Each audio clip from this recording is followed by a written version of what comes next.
Marty, we have to figure out how we're going to get out of this mess. We got to get back to Chicago.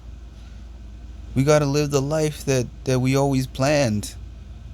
But there's people in our way of getting there. Monty, Turner, Alyssa, Taylor, Marty, everybody's got to go.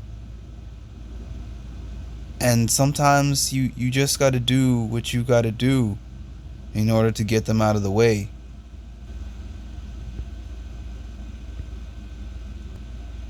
Now we're going to go in there and we're going to pretend that this conversation never happened. We're going to get everyone on our side and we're going to hide the bodies. Okay?